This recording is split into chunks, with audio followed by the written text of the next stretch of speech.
Hi, I'm Tom Rosewell. I am the hospitality training chef at Centrepoint. Today I'm going to be demonstrating to you a very simple spaghetti bolognese, and that you can use it for the base of lots and lots of different things. So if you wanted to do a chili con carne, for example, you just add some cumin, some mixed spices, a bit of coriander, a bit of ginger and some red kidney beans. Or you could just use the base for a lasagna or just a pasta bake. So very, very, very easy. I've already prepped all my ingredients.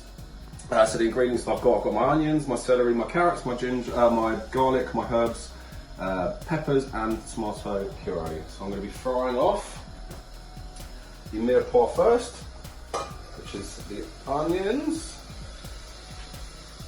the celery and the carrots. The rest of the ingredients we'll add in a little bit once the veg is softened.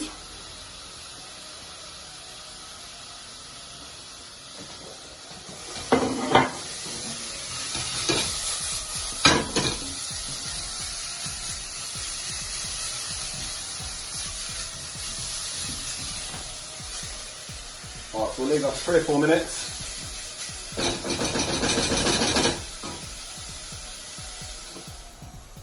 Alright, so we've softened the mirepoix to the base, this mixed veg base. I've already browned off the minced beef. That's 500 grams of a low-fat minced beef. The reason why I've browned it off beforehand, it adds a little bit of extra flavour and it gets rid of any excess fat. So that means that it's a little bit healthier.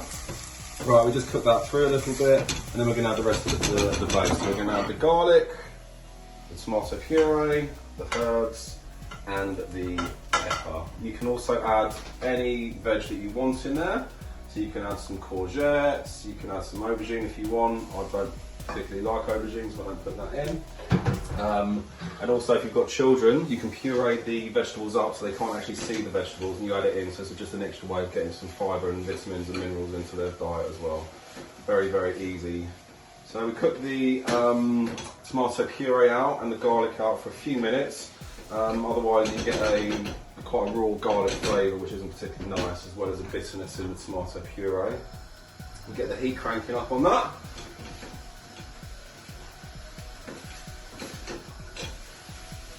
And then the next ingredient to add is the alcohol, which is an added extra. You don't actually have to add it, particularly if you've got children. There isn't any actually alcohol in there because the alcohol cooks off, but some people don't particularly like the flavour. So I'm just adding a very small amount of red wine in there. The reason why I add it is because it adds a little bit of extra flavour into the meal. Cook down for a few minutes or 30 seconds, however long.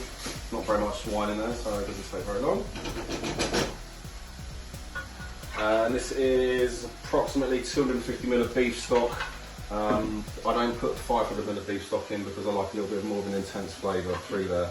What you can also add at this stage, you can add soy sauce, you can add Worcester sauce, because it adds an umami flavour without actually having to add any extra salt.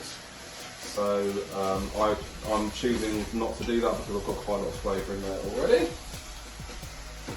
Right, alcohol's cooked off now, so we're going to add the beef stock.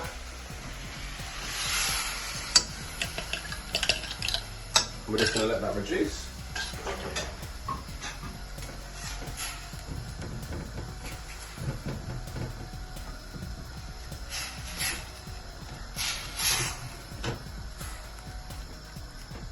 Get the temperature up on that, and then you can either add chopped tomatoes into this. I prefer passata because it's sieved, so there's no seeds and no skin in there, so it's not as, it's just got a little bit less texture to it, but I quite like that. So just add that in, give it a good stir. So we've got a lid on now, we're just going to let that cook out, frankly, for as long as possible. The longer you cook it, the longer the proteins and the enzymes in the meat break down, so the softer the meat will be.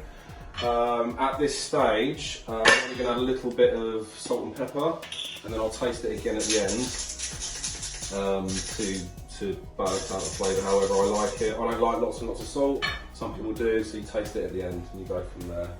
I'm going to cook this out for approximately 2 hours.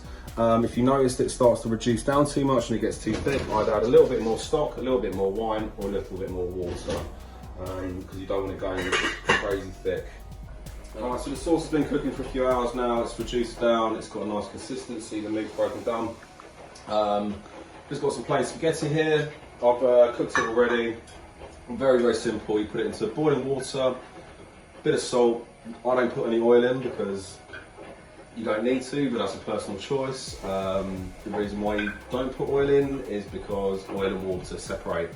The only reason you put oil in is after you've actually cooked the spaghetti, otherwise you're just pouring money down the drain. So, regardless. So, I'm going to do it quite a traditional way, so I'll make sure that there's a separate pan here with the pasta.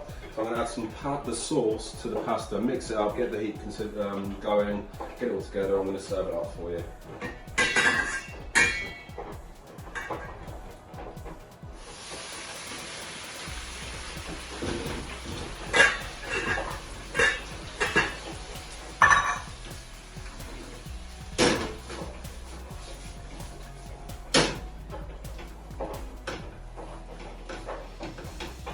Nice temperature in there.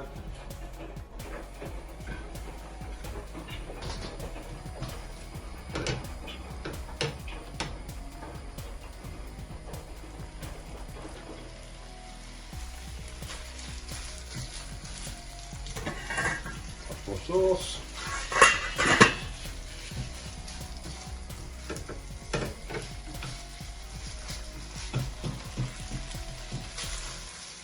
You can also freeze this for up to 3 months, the sauce that is, so you can put it into freezable containers, leave it for 3 months, so it's a good bulk prepping meal as well. So if you've got any leftover mince, any leftover veg, you can actually replace all the mince with vegetables as well. So you can have it as vegetarian or vegan, so it's a really, really good meal option.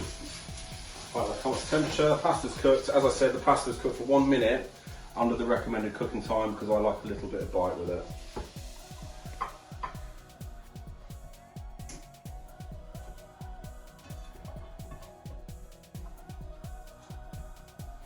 Pasta into the bowl.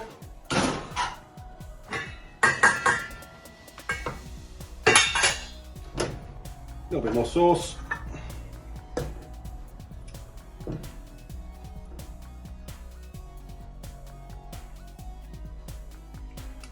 Then I finish it with a few parmesan shavings, and you can do some fresh basil, some fresh parsley, whatever you want. Ready to go. Challenge accepted.